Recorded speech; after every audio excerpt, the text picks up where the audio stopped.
রান্নার মধ্যে সবচেয়ে সহজ রান্না হলো ডিম তরকারি রান্না। আর ডিম তরকারি রান্না খেতে কার না ভালো লাগে। তো আসসালামু আলাইকুম এভরিওয়ান, সবাই কেমন আছেন? আই হোপ আলহামদুলিল্লাহ আপনারা সবাই খুবই ভালো আছেন। তো স্বাগত জানাচ্ছি আমার মেসেজ জোরজ ডিম পেজে। তো আজকে আমি রান্না করব খুব সংক্ষিপ্ত পদ্ধতিতে কিভাবে ডিম ভুনা করে আমরা সবাই খেতে পছন্দ করি।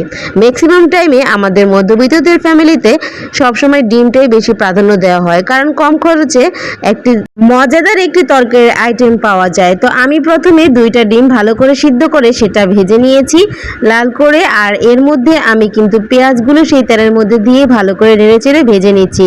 তারপরে এতে পরিমাণ মতো আমার যতটুকু প্রয়োজন হলুদ মরিচের গুঁড়া আর বাকি মশলাগুলো সব কিছুই দিয়ে নেব। আর পেঁয়াজটা আগে ভালো করে ভেজে নেব এই কারণে, কারণ পেঁয়াজ কিন্তু আমি আগে সিদ্ধ করে নিইনি।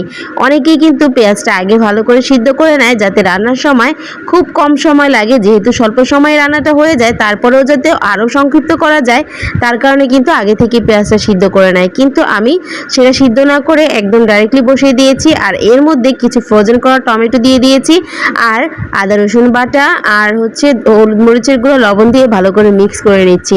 আর তরকারিতে রান্নার সময় সবচেয়ে বেশি কষানো হলে সেই তরকারির স্বাদটা কিন্তু আরও দ্বিগুণ বেড়ে যায়।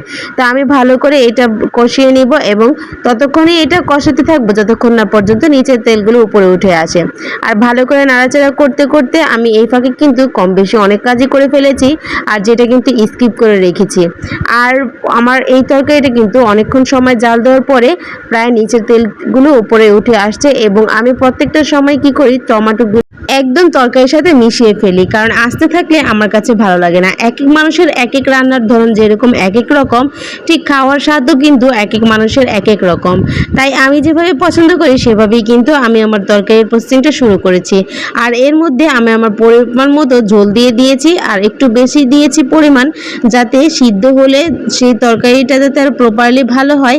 তাই আরও বেশ খানিকক্ষণ সময় আমি এটা লো আঁচে রাখবো। তারপরে যখন একটু ঝোল কমে এসেছে এর মধ্যে আমার সেই ভেজে রাখা দুটো ডিম আমি এর মধ্যে অ্যাড করে দিয়েছি। এখন ভালো করে নেড়ে আমার তরকারিটা প্রায় হয়ে এসেছে। তো মাশাআল্লাহ ফাইনালি কিন্তু আমার তরকারিটা হয়ে গেছে। দেখতে কেমন হয়েছে, আর ঝোলও একটু মোটামুটি কম রেখেছি, এখানে একটু বেশি দেখা গেলেও কিন্তু ঝোলটার পরিমাণটা খুব পারফেক্ট ছিল। তো বন্ধুরা, আমার এই পুরোটা ভিডিও তোমাদের কাছে কেমন লাগলো সেটা কিন্তু না টেনে অবশ্যই পুরোটা দেখে একটি গঠনমূলক কমেন্ট করবে। তো আজকে এই পর্যন্ত, সবাই ভালো থাকবে, আল্লাহ হাফেজ।